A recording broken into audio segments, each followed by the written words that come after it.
Sandra Di Felice. En 1980, dos mujeres no relacionadas, Sandra Di Felice y Robin Brooks, fueron agredidas sexualmente y asesinadas con pocos meses de diferencia. Simultáneamente, en 1996, otra mujer, Jasmine Porter, sufrió un destino similar. Estos tres casos quedaron sin resolver y sin avances durante muchos largos años.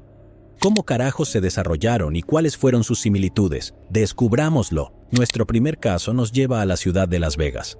Las Vegas es el destino más poblado de Nevada, pero lo que muchos no saben es que inicialmente era un pequeño pueblo fundado en 1905. Con el tiempo, experimentó una explosión de población y un rápido crecimiento y desarrollo en diversos sectores. Hoy en día, la ciudad es famosa por su vida nocturna, casinos y muchos puntos de interés que atraen a turistas de todo el mundo. Sandra era originaria de la capital de Idaho, Boise. Sin embargo, se mudó de Boise con su amiga de la infancia a Las Vegas. En Las Vegas, Sandra y su amiga decidieron que era mejor quedarse juntas como compañeras de cuarto. La casa en la que vivían estaba a poca distancia de un parque local y del Departamento de Policía Metropolitana. Esta proximidad a una estación de policía les brindaba cierta comodidad y una sensación de seguridad a las dos amigas. Había otro habitante en la casa ocupada por Sandra y su amiga. Se trataba de la hija de 3 años de Sandra, a quien engendró con su novio. Para salir adelante en la nueva ciudad, Sandra consiguió un trabajo como camarera en un popular restaurante llamado Sambo's. Parecía que la vida iba bien para esta madre de 25 años, pero pronto las cosas tomarían un giro diferente y muy oscuro. De hecho, Sandra no tenía ni idea de que su vida llegaría a un fin abrupto el 26 de diciembre de 1980. La festividad posterior a la Navidad aún se sentía en el aire, y nadie que viviera en el vecindario de East Las Vegas, donde residía Sandra, hubiera esperado que ocurriría una tragedia. Alrededor de las 9 de la noche del 26 de diciembre, el novio de Sandra decidió visitarla. Al llegar a la casa, notó que estaba inusualmente tranquila. Sin saber qué esperar, fue directamente a la habitación de ella y quedó impactado por la escena que se presentó ante él. Sandra yacía boca arriba en la cama y las paredes estaban salpicadas de sangre. Su novio agitado actuó de inmediato y llamó como loco a la policía para informar del incidente. En cuestión de minutos, llegaron agentes de policía del Departamento de Policía Metropolitana de Las Vegas. Determinaron que Sandra había sido agredida sexualmente, apuñalada y estrangulada hasta la muerte. La hija de Sandra, quien en ese momento se encontraba con sus abuelos, no presenció, gracias a Dios, la terrible escena. La familia de Sandra quedó devastada cuando se les dio la noticia de su muerte, y los investigadores comenzaron de inmediato una investigación. La compañera de cuarto de Sandra fue interrogada y reveló que la había visto viva apenas 2 horas antes de su muerte. En la escena del asesinato, los investigadores lograron recolectar varios cabellos oscuros que se encontraban en el estómago de Sandra y que se creía que pertenecían a su asesino. Sandra era rubia, por lo que los cabellos oscuros destacaban. Además, los investigadores también obtuvieron varias otras pruebas, una de las cuales incluía un vaso con Kool-Aid. Tras un análisis más detallado, se descubrió una huella dactilar en el vaso y no pasó mucho tiempo antes de que se encontrara una coincidencia. La huella dactilar pertenecía a un hombre llamado Paul Nuttall, quien fue inmediatamente considerado como persona de interés. La investigación avanzaba rápidamente y parecía que las autoridades estaban logrando avances. Sin embargo, terminaron decepcionados. Paul fue llevado para ser interrogado, pero no había pruebas tangibles que los detectives pudieran utilizar para vincularlo con el asesinato. Resultó que Paul era un amigo cercano de la compañera de cuarto de Sandra. Y según la explicación de la compañera de cuarto a los detectives, Paul había estado en su residencia la mañana del asesinato. Ella explicó que él le había pedido que le permitiera dormir en la casa porque no tenía otro lugar a donde ir. Ella se negó, y su razón fue que Sandra no lo conocía bien. Sin embargo, más tarde, invitó a Paul a esperar por ella mientras se preparaba para ir al trabajo. Le había dicho que se irían juntos cuando ella saliera de la casa. Durante este tiempo, Paul se sirvió un vaso de Kool-Aid, lo que explicaba perfectamente por qué su huella dactilar había sido encontrada en el vaso. La compañera de cuarto también dijo que después de que ella se hubiera arreglado para ir al trabajo, ella y Paul habían salido juntos de la casa. Con esta revelación, las autoridades no tuvieron más opción que dejar ir al tipo. Fue considerado un hombre inocente y los detectives no tenían más pistas después de esto. Con el paso del tiempo, el caso se enfrió como hielo. No fue hasta febrero de 2021 que el misterio se reabriría nuevamente. Esta reapertura fue provocada por una llamada de la hija de Sandra al departamento de policía. Ella había pedido una actualización sobre la muerte de su madre, y los investigadores decidieron que ya era hora de volver a examinar el caso. Tras una revisión de esa investigación en conjunto con el laboratorio forense de ADN, pudieron determinar que había evidencia adicional que se podía someter a procesamiento utilizando una nueva tecnología de ADN, dijo el teniente Jason Johansson, quien había investigado el caso desde el principio. La evidencia adicional que se presentó para su análisis era ADN que se encontró debajo de las uñas de Sandra. Este ADN nunca había sido probado y resultó ser la pista que los detectives necesitaban para resolver el caso. El ADN coincidía con un hombre, y ese hombre no era otro que Paul Nuttall. Increíble, amigos. Desde el principio, los detectives habían tenido sus sospechas sobre él, pero no había nada que pudieran hacer, ya que la tecnología era limitada en el momento del asesinato de Sandra. Ahora, con las pruebas contundentes, las autoridades sabían que por fin lo tenían acorralado. Paul fue arrestado el 27 de octubre de 2022 en su casa en Northwest Valley, Las Vegas. Después de que Paul Nuttall fuera puesto bajo custodia, los investigadores de casos sin resolver tuvieron el placer de hacer la llamada telefónica que todo detective de casos sin resolver quiere hacer, dijo el teniente Jason durante una conferencia de prensa después del arresto de Paul. Tengo la esperanza de que, de alguna manera, de alguna forma, esto brinde algún tipo de cierre para la familia, agregó. Paul, quien en ese momento tenía 64 años, enfrentó varios cargos, incluyendo asesinato, agresión sexual con el uso de un arma mortal y allanamiento de morada con el uso de un artefacto mortal. Un vistazo al historial criminal de Paul reveló que no había estado involucrado en ningún otro crimen violento. Sin embargo, había sido arrestado anteriormente por delitos graves y posesión de drogas. Ahora existe la preocupación de que Paul pueda tener dificultades en su capacidad de pensamiento y razonamiento. Las autoridades creen que esto podría dificultar su comprensión de los cargos en su contra, por lo que se le está sometiendo a una evaluación de salud mental. Jasmine Porter. Este segundo caso nos lleva al Bronx, condado de Nueva York, que a menudo se considera como el lugar de nacimiento de la música hip hop. También es hogar del famoso Yankee Stadium y del zoológico urbano más grande de los Estados Unidos. Por otro lado, el Bronx está plagado de violencia relacionada con pandillas. Jasmine creció en Long Island y, según su familia, era una persona muy amigable a quien le gustaba divertirse. Era una cantante fenomenal, una cantante profesional, dijo la hermana menor de Jasmine, Shauna Porter White, a los medios. Era muy extrovertida y confiaba mucho en la gente. Todos eran sus amigos. Le dije, no todos son tus amigos, agregó. Para 1996, Jasmine Porter tenía 36 años y era madre de un niño de 4 años llamado Jeremy. Vivía una vida pacífica con su hijo en un apartamento en la avenida Davidson, en el Bronx. Nunca pensamos que ella se convertiría en madre, dijo Derek Porter, hermano de Jasmine. Le gustaba divertirse, disfrutaba de la vida. Cuando quedó embarazada y por fin tuvo al bebé, fue una gran madre. Según Derek, Jasmine estaba estudiando y tenía sueños de obtener un trabajo administrativo con su título. Sin embargo, Jasmine no viviría lo suficiente como para ver ese sueño cumplido. El 5 de febrero de 1996, las autoridades respondieron a una llamada de los vecinos de Jasmine.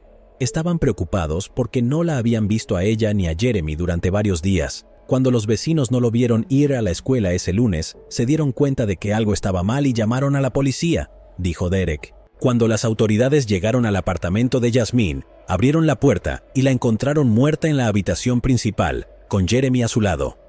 Jasmine había estado muerta durante aproximadamente 2 días cuando encontraron su cuerpo. Mientras tanto, su hijo se había quedado a su lado. Fue una escena horrible de presenciar. Se encerró en el apartamento con ella. Intentó limpiarle la nariz, quitar la sangre de la nariz, recordó Derek. Sabes, el vínculo entre madre e hijo es enorme. Él no se separó de su lado, agregó. Se descubrió que Jasmine había sido agredida sexualmente y luego estrangulada hasta la muerte. Esto era evidente por el trauma severo que sufrió en el cuello. Las autoridades declararon su muerte como homicidio, lo cual fue corroborado por Jeremy, quien había presenciado la muerte de su madre frente a él. El hijo indicó que había un hombre sentado encima de su madre y que el hombre estaba desnudo, dijo el detective Robert Klein, un investigador de homicidios que había trabajado en el caso. Afirmó que intentó ayudarla, pero que el asesino era demasiado pesado y que el hombre le gritó que se alejara. Derek también habló sobre lo que Jeremy le había contado después de que su madre fuera asesinada. Lo levanté y me habló. La persona en realidad iba a estrangularlo, pero no lo hizo.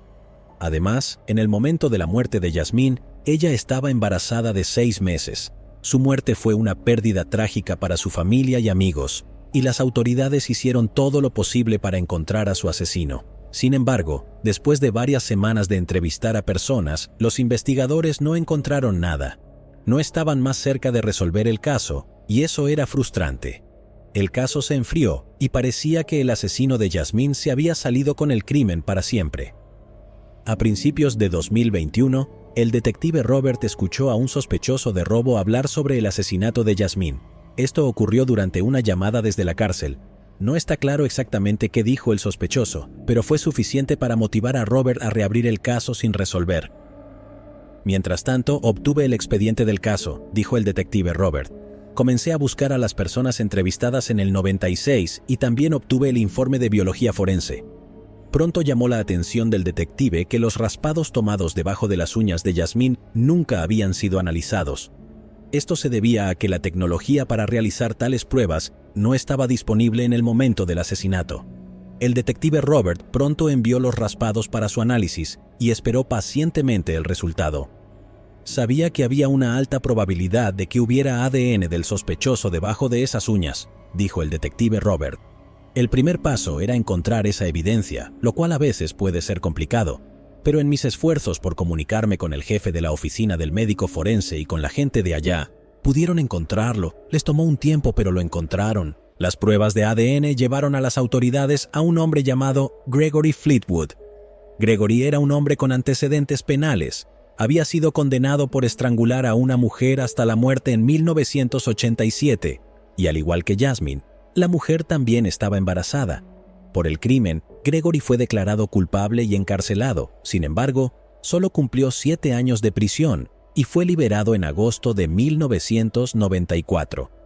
La razón de su liberación anticipada fue que el cargo de asesinato se redujo a un cargo menor de homicidio involuntario. Fue un shock que asesinara a Yasmine apenas 2 años después de su liberación. El ADN de Gregory también fue vinculado a muchos otros delitos violentos de agresión sexual que tuvieron lugar a lo largo de los años.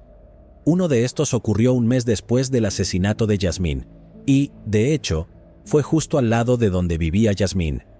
Gregory fue arrestado pronto en su apartamento en la sección de Williamsbridge del Bronx y fue acusado de asesinato. Después de que Gregory fue detenido, mantuvo su inocencia insistiendo en que nunca había conocido a Yasmine y que no tuvo nada que ver con su muerte. Básicamente negó haber conocido a la víctima o haber interactuado con ella, y dijo que, si por alguna razón su ADN estaba en ella, era por un error que cometimos, dijo el detective Robert. El detective pronto compartió la noticia del arresto con la familia de Yasmine. Cuando llamé a la señorita Porter White y le informé, fue muy emocionante para ella, dijo el detective Robert. Cuando recibimos la llamada, fue increíble que no la hubieran olvidado. Fue un buen trabajo. El departamento de policía no siempre recibe reconocimiento, dijo Derek. Derek también elogió al detective Robert por su papel en el caso. Ese detective, tengo lágrimas en los ojos cuando pienso en el detective Klein y lo que hizo por nuestra familia. Trató a Yasmine como si fuera su propia hermana. Lamentablemente, la madre de Yasmine y su hermano menor, Jason, habían fallecido en ese momento y no estuvieron presentes para presenciar la resolución del caso. No puedo pensar en nada más gratificante que retomar un caso que estuvo inactivo durante tanto tiempo. La justicia al menos está en camino de ser cumplida. Es el punto máximo de mi carrera policial, dijo el detective Robert. En cuanto a Gregory, quien ahora tiene 66 años, podría enfrentar de 25 años a cadena perpetua si es encontrado culpable del asesinato de Yasmine. Robin Brooks. En 1980, Robin Brooks, de 20 años, vivía en un apartamento en la calle Talio, en la hermosa ciudad de Sacramento. Sacramento es una ciudad con una rica historia. Tiene muchos apodos, incluyendo la ciudad de los árboles. Después del descubrimiento de oro en la zona en el siglo XVIII, muchos buscadores de oro llegaron en gran número para extraer este metal precioso. En la actualidad, Sacramento es famosa por su agricultura extensa y vibrante. Robin nació en Fort Lee, Virginia, pero vivió la mayor parte de su vida en Highland, Nueva York. Era despreocupada, divertida y muy querida por su familia. No tenía miedo, no como yo, dijo María, la hermana mayor de Robin. Yo era un poco más ansiosa y cuidadosa. Cuando Robin tenía alrededor de 19 años, decidió mudarse a Sacramento con María. Siempre había anhelado experimentar algo nuevo, y mudarse a Sacramento parecía perfecto. Las dos hermanas se adaptaron bastante bien a la nueva ciudad. En ese momento, María estaba involucrada sentimentalmente con un hombre llamado Norbert Holston. Norbert era conocido por sus problemas de ira, y este lado desagradable de él afectaba su relación con María, lo que también afectó su relación con Robin, y contribuyó a que las dos hermanas eligieran vivir por separado. Sin embargo, María no se sentía cómoda con que hermana viviera sola, y se preocupaba por su seguridad.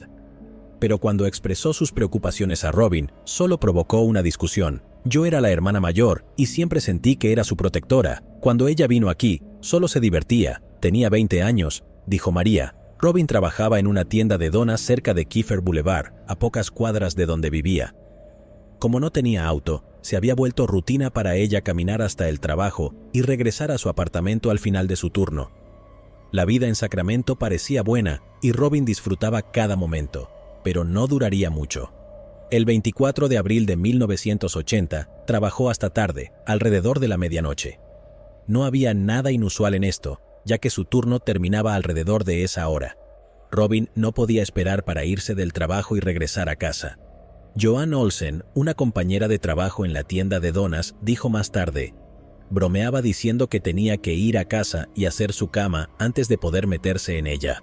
Había quitado las sábanas de la cama y lavado la ropa antes de venir a trabajar, y ella bromeaba sobre lo injusto que era tener que hacer la cama a la hora de dormir. Joanne agregó. En cuanto Robin salió de trabajar, se dirigió a su apartamento. Esa sería la última vez que alguien la vio con vida. Robin tenía planeada una cita para nadar con un par de amigos al día siguiente, pero no se presentó. Su ausencia no pasó desapercibida. Su turno en la tienda de donas estaba programado para comenzar a las 4 de la tarde, pero Robin no se presentó a trabajar. Esto era bastante extraño, y su ausencia preocupó a sus compañeros de trabajo. Cuando no se presentó, algunos de ellos fueron a su apartamento para averiguar qué pasaba. Al llegar, descubrieron que la puerta de Robin estaba cerrada con llave. Golpearon la puerta varias veces y la llamaron, pero no recibieron respuesta. Varios pensamientos preocupantes comenzaron a cruzar sus mentes.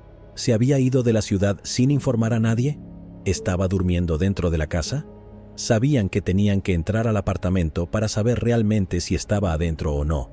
Con la ayuda del administrador de la casa, pronto lograron forzar la puerta principal y entraron a una casa muy silenciosa. Temiendo lo peor, se dirigieron al dormitorio y lo que vieron fue demasiado impactante. El cuerpo sin vida de Robin Brooks estaba justo en el medio de una cama de agua perforada. Había sido atada y apuñalada hasta la muerte. Fue una escena inquietante. Los compañeros de trabajo de Robin no perdieron tiempo en informar a la policía lo que había sucedido, y en cuestión de minutos, detectives del departamento del sheriff de Sacramento llegaron a la escena. Una autopsia reveló que Robin había sido agredida sexualmente antes de ser apuñalada 5 veces. Una de las puñaladas había perforado su corazón. El ADN del asesino también se encontró en su cuerpo. Además de esto, se encontró sangre manchada en la pared de su apartamento que no era de Robin. Esto llevó a las autoridades a inferir que el asesino se había cortado accidentalmente mientras agredía a Robin. También se encontraron huellas dactilares pertenecientes a un individuo no identificado, que se cree que era el asesino, en el alféizar de la ventana del apartamento de Robin. Esto llevó a los detectives a inferir que quien mató a Robin había entrado por la ventana. En ese momento, parecía que estas pruebas serían suficientes para llevar rápidamente al asesino ante la justicia, pero ese no fue el caso. Las autoridades se encontraron con un gran desafío. La tecnología disponible no era lo suficientemente eficiente para ayudarlos en su trabajo de investigación. Debido a esto, pasaron varios meses y años sin que se hiciera ningún progreso en el caso. El asesino de Robin seguía prófugo. María se vio afectada profundamente por la muerte de su hermana. Durante mucho tiempo se culpó a sí misma por no estar allí para Robin. Estaba constantemente deprimida y con el tiempo encontró consuelo en el alcohol.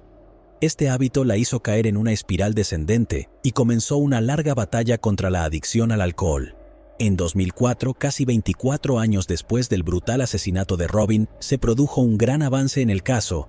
Gracias a la tecnología forense avanzada, los investigadores pudieron crear un perfil de ADN del asesino a partir de su sangre. Este nuevo desarrollo les dio a los investigadores algo más tangible con lo cual trabajar y esperaban que el asesino fuera capturado a tiempo. Se realizaron pruebas a varias personas que se creía que eran familiares del sospechoso, pero no se obtuvieron resultados. Los investigadores quedaron aún más frustrados que antes. La detective Mickey Lynx, que había dejado su retiro para dedicar tiempo al caso, dijo en una entrevista: «Es muy frustrante porque tenemos a nuestro sospechoso, tenemos su ADN y es un perfil completo. Sabemos quién es. Solo necesitamos su nombre. Necesitamos encontrar quién es». En 2017, el caso dio un giro interesante. Los investigadores pudieron tener una idea de cómo posiblemente se veía el asesino. Esto fue posible gracias a un método forense llamado fenotipado de ADN. El método consiste en predecir la apariencia física de una persona desconocida utilizando ADN extraído del semen, sangre u otros fluidos corporales. Rasgos físicos como el color del cabello, la altura, el color de piel y mucho más se pueden determinar utilizando este proceso. En el caso del asesino de Robin, las autoridades pudieron crear dos retratos hablados. Uno de ellos mostraba cómo se vería a los 25 años y el otro mostraba cómo se vería a los 56 años. Estos dos perfiles se hicieron públicos con la esperanza de que alguien reconociera al asesino y proporcionara información vital. Pero las autoridades quedaron decepcionadas. No obtuvieron ningún resultado. La única información que obtuvieron fue de una persona no identificada. Esta información ofrecía una versión diferente de lo que inicialmente creían que había sucedido en el día del asesinato de Robin. Según el informante, Robin no había regresado a casa después de salir del trabajo. Creemos que estuvo en una fiesta esa misma noche con estudiantes de la escuela secundaria Hiram Johnson, dijo el sargento Paul Bailey, quien trabajó en el caso. Esta fiesta tuvo lugar en Roseport Way y después de la fiesta, Robin se fue a casa. Mientras todas estas revelaciones salían a la luz y la investigación continuaba, María también reconstruyó su vida. Superó su adicción al alcohol y decidió que lo mejor era vivir una vida que honrara la memoria de su hermana. En 2020, los investigadores utilizaron una técnica de búsqueda de ADN llamada genealogía genética, que les ayudó a acercarse a la verdad. La genealogía genética se puede utilizar para explorar árboles genealógicos mediante el cruce de referencias del perfil de ADN de una persona desconocida con el de otras personas en una base de datos pública. Este método es muy eficiente y se ha utilizado para llevar ante la justicia a muchos criminales esquivos. Con este método, los investigadores pudieron conectar los puntos y encontrar al asesino de Robin. Un criminalista del laboratorio llamó a la oficina de Lynx para informarles sobre un descubrimiento significativo, pero no pudo comunicarse con Lynx en ese momento. Cuando Lynx devolvió la llamada, las palabras que le dijeron fueron: «Encontraste a tu hombre». Literalmente colgué el teléfono, salté y aplaudí, y corrí por la oficina para contarle a todos, dijo Lynx. Lynx le informó a María, quien también se alegró mucho por la noticia. «Siempre tuve miedo de que no estuviera vivo. Lo que es un milagro es que el ADN da mucha esperanza a otras personas. Nunca me rendí», dijo María. La persona que los investigadores descubrieron como el asesino de Robin era un hombre llamado Philip Lee Wilson, quien había seguido viviendo en Sacramento desde el asesinato. Estuvo justo bajo las narices de las autoridades todo ese tiempo, pero no tenían idea. El 23 de abril de 2020, Wilson fue arrestado a los 71 años en relación con el asesinato de 40 años atrás. Permaneció detenido sin fianza y se le imputó un cargo de asesinato. Wilson mantuvo su inocencia y el caso fue a juicio. El juicio tuvo lugar casi 2 años después de su arresto. Los fiscales presentaron pruebas de que el ADN de Wilson era una coincidencia perfecta con la sangre que había sido esparcida en la pared del apartamento de Robin en 1980. Las huellas dactilares encontradas en el alféizar de la ventana del apartamento también coincidían con las suyas. Según los fiscales, Wilson se coló en su apartamento por una ventana mientras ella dormía, la ató, la agredió sexualmente y la mató con un cuchillo. El abogado de Wilson, Thomas Klinkenberg, no discutió que el ADN perteneciera a Wilson. Sin embargo, argumentó que Wilson y Robin se conocían y que habían tenido relaciones sexuales consentidas el día del asesinato. Klinkenberg también dio una explicación sobre por qué se encontró la sangre de Wilson en el apartamento de Robin. La razón que dio fue que Wilson había sufrido una lesión en el trabajo. Además de todo esto, Klinkenberg culpó del asesinato de Robin al exnovio de María, Norbert. Describió a Norbert como un hombre volátil y de mal genio, a quien María temía. Hizo saber al tribunal que en los días previos al asesinato de Robin, tanto Norbert como María habían discutido y la situación se había intensificado con Norbert amenazando con matar tanto a María como a Robin. Klinkenberg creía que Norbert había cumplido su amenaza al matar a Robin. Sin embargo, el testimonio de María invalidó esta afirmación. Ella le dijo al tribunal que Norbert había estado con ella en la noche del asesinato. Norbert mismo no estaba disponible para declarar en el tribunal porque había fallecido muchos años atrás. Después del juicio, que duró 10 días, el caso fue revisado por el jurado. El 9 de marzo de 2022, que coincidió con el cumpleaños 73 de Wilson, llegaron al veredicto de que era culpable del cargo de asesinato. Esta decisión se tomó después de que el jurado inicialmente no lograra llegar a un acuerdo. Más de un mes después de ser condenado, Wilson fue sentenciado a cadena perpetua sin posibilidad de libertad condicional. María se sintió aliviada y eufórica por la noticia. Era un cierre muy necesario después de tantos años. Siento que ahora puedo seguir con mi vida. Creo que el caso se llevó una parte de quien era, dijo María. Lynx también fue una de las personas felices con el resultado del caso. Hay justicia en el mundo, y él pasará todos sus cumpleaños ahora en prisión, dijo Lynx. Desearía haberlo encontrado antes, pero por fin se ha hecho justicia, agregó. La violencia sexual es un grave problema social y de salud que sigue en aumento a nivel mundial. Las vidas de muchas mujeres han sido afectadas drásticamente y marcadas por estos encuentros desagradables. Algunas ni siquiera sobreviven para contar la historia, al igual que las 3 víctimas del video de hoy. ¿Cuál es tu opinión sobre este tema tan delicado?